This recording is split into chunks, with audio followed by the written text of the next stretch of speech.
ரெண்டு கோட்ரு அண்ணா ஒரு ஃபுல் பாட்டில் விஸ்கி கொடுங்க. இங்க பாருடா, பொம்பளை புள்ள சரக்கு வாங்க வந்திருக்கு.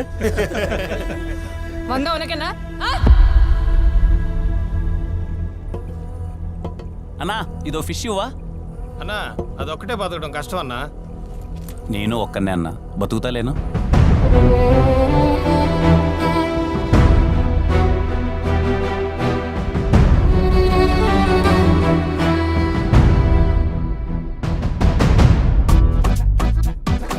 హైదరాబాద్ లో అంత పెద్ద ఇండస్ట్రీ ఉంచుకుని ఇక్కడికి ఎందుకు వచ్చావు? నా కథలన్నీ గుండెలు పిండేసే కథలు సార్.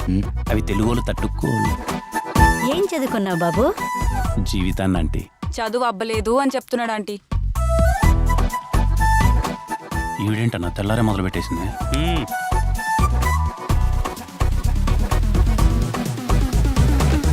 ఇది ఇప్పుడు ఖాళీగానే ఉంది, ఈజీగా వర్కౌట్ అవుతుందనే కదా.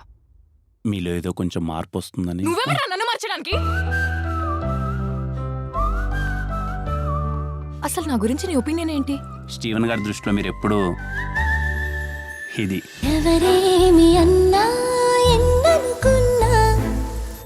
జీవితంలో ఎలాంటి అవసరం వచ్చినా దీన్ని ఎప్పుడు వదులుకోలేదు. ఇది మీకు ఇస్తున్నానంటే ఆలోచించండి, మీరు నాకు ఎంత ఇంపార్టెంట్. ఆ క్షణం అనిపించిందండి, మనమే చిరంజీవి కదా అని.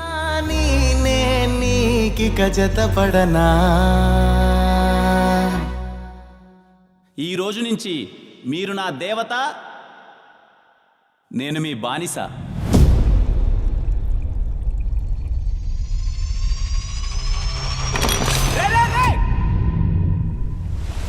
నా మనసులో స్టీవెన్ తప్ప ఇంకెవ్వరూ లేరు. నాకెందుకు అబద్ధం చెప్పారు? మీ బ్రాడ్ మైండ్ సెట్ ముద్దు దగ్గర ఆగిందా, లేక ఇంకేమైనా చేశారా?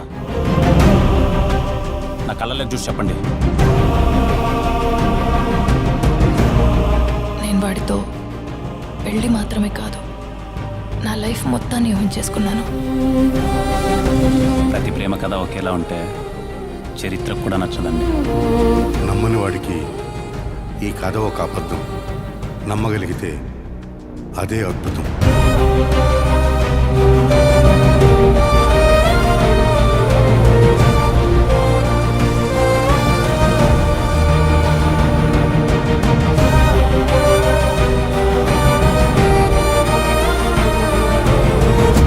స్టీవెన్, అది ఊహించుకుంటుంటది, తల పట్టేసినట్టుంది. స్టీవెన్ కనపడకుండా నా గొంతును ఎవరో బలంగా నొక్కుతున్నట్టుంది. అదెవరో కాదండి, నేనే.